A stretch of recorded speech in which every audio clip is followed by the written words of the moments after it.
Welcome, Aquarius. This is Regina from Pacific Tarot, getting ready to do your December Tarot reading. I've laid out the African deck along the axis of the horoscope wheel. I'll clarify with the Tarot of the Divine and finish off with a couple of oracle cards. I will be creating an extended from this reading, and I will link that in the description box below. It is free, and I want to mark it clearly. So I am trying to create links for both part 1 and part 2, the extendeds, for your convenience. I am also going to ask you to like, share, comment, and subscribe to my channel. I always do that at the end, and many of you don't make it that far, which is fine. However, it's more appropriate for me to ask midway after you have found yourself enjoying or resonating with the reading, but I can't stop the flow of the reading, so that's why I usually ask at the end.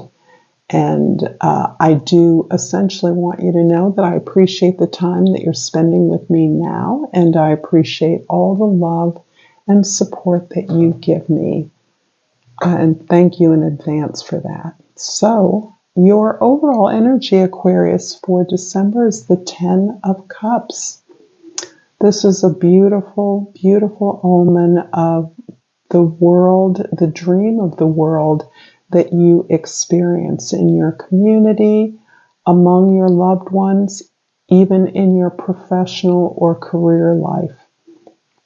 You understand that you find the most joy in the abundance of pleasure, sharing resources, making safe space for those that you care about to care about you in a way that allows you to share resources, knowledge, information, and experiences that will help others along the path.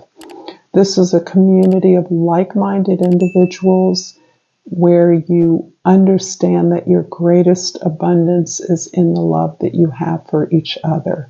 So this is part of a transition that you're experiencing. This can be a social transition into activating the world that you would like to see. It can also be a transition into the realization of the paradise that exists for you on earth when you open up your heart to the wealth of your relationships, good feelings, joy, and pleasure. And this is so resonant with the month of December in the Northern Hemisphere, a time of the winter solstice, the return of the light after the waning of the light.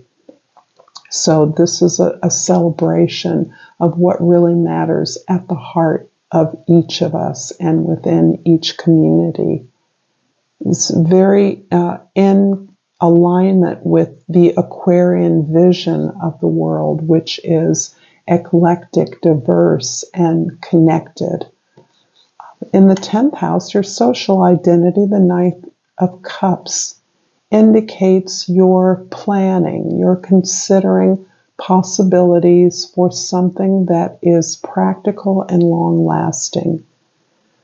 Given that you are focusing on your creativity, the full moon in Gemini is still visible in the morning sky where I am. So that energy is still resonant, and this is very much focused on your individual and creative expression. You're looking at practical ways to manifest that, practical ways that you can incorporate that more, not only in your life, but in your work, in the way that you interact with others, whether that's in your community or in your work in particular. I'm sensing this is more about lending your authentic voice to the work that you do, making sure that you're heard, that you participate in building things in alignment with your vision of how they can be. And this is inclusive of a possibility of a world that includes a lot of diversity, a lot of variety, recognizes the value in each and every person that participates in whatever project, work, or effort that you're a part of. In the first house, we have the Lovers. The Lovers is about a choice you get to make. And again, I'm sensing very much that this choice is about an opportunity for you to choose a direction that lifts up your individual expression. This is about you finding pleasure with others in long term. So you're perhaps picking or selecting or directing your work life along the lines of greater expression, greater camaraderie and pleasure among your peers, greater collaboration, but in a way that's practical, that benefits others, that increases the value of what it is you're doing, and that allows you to shun self-gratification, immediate gratification, something you may have done in the past. In fact, this opportunity arose in the past and you may have chosen differently. You now have a chance to pick a direction or a partner, a relationship that has longer term benefit, more stable, secure benefit for you in terms of working together as a team towards something that lifts up yourself as you truly are, as you authentically are. In the fourth house, the Hanged Man. This is your foundation. You are in a time in accordance with the season of pulling in, maintaining your silence, withdrawing somewhat, standing still in order to cultivate this perspective that allows you to maximize this community that you're envisioning, this community that you're now a part of and you want to amplify. This is about choosing those relationships, those feelings that feel good to you in the long term, in a healthy way, in a way that builds value for not only yourself, but others involved, other members of your community or your job, other in your partnerships. The lifting up of your self-expression also is facilitating that for in your partnerships as well.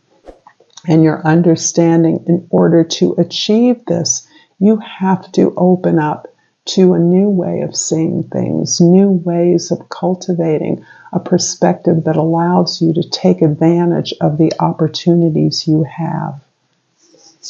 In the seventh house, the house of your significant relationships or others, you have the Ace of Wands. And this is feeling very much like a new beginning in an existing partnership or a new partnership altogether. This is the inspiration, the spark, the passion of something new.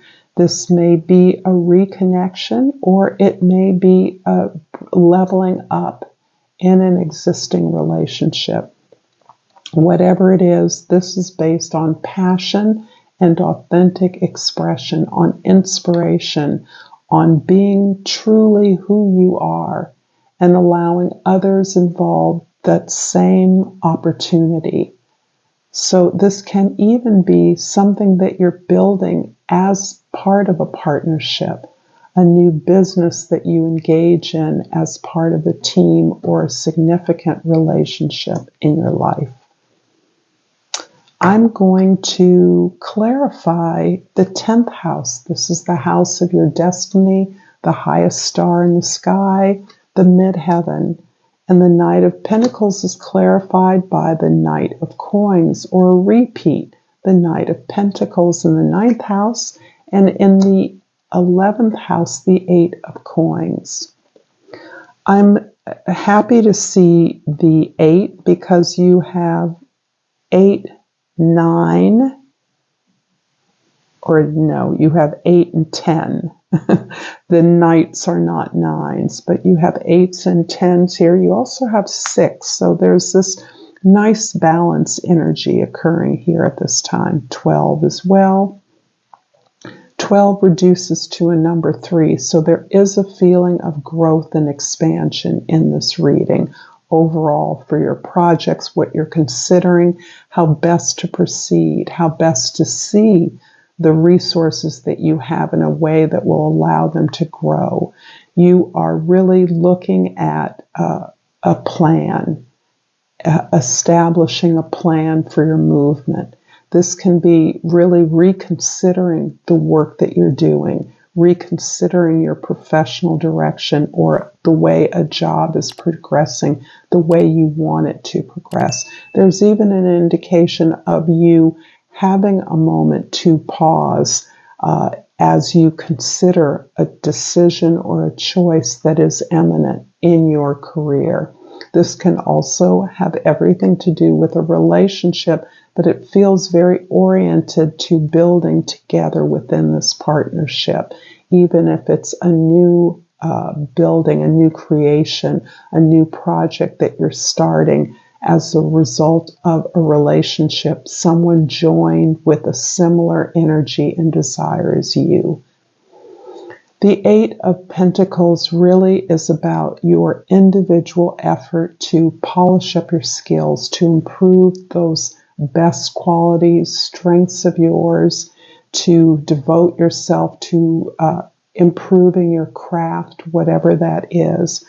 This is really a devotion to personal development, to personal growth and expansion in a way that allows you to identify and be prepared for any new opportunity. To ensure its success, you're going to do everything within your power to be prepared, to be the best you can be in order to maximize the growth, the potential, the prosperity of this new dream, this new vision. This really does have the feeling of a significant partnership that is advancing you in some material way, that is helping you grow and maximize your pleasure as well as your expression, the way that you're sharing resources with others. I hope that this reading is resonating for you. I'm going to pull a Flora and Fauna card of Africa as I ask you to like this video, to share it with others who may enjoy it or find it useful, to comment below. I enjoy your thoughts, and to subscribe to my channel, Pacific Tarot. And I've pulled the Black Rhinoceros. The plant associated with the black rhino is everbright, and the key words are clear perspective. Change your perspective. Look more closely. There's much to appreciate around you, and that's resonating beautifully with this Hanged One energy of pausing in order to consider ways that you could be seeing things differently so that you can be maximizing the opportunities around you. And finally, I'm going to pull a Language of Flowers oracle. And I pulled the Heart's Ease flower, and the key word is compassion. Tread a little more tenderly.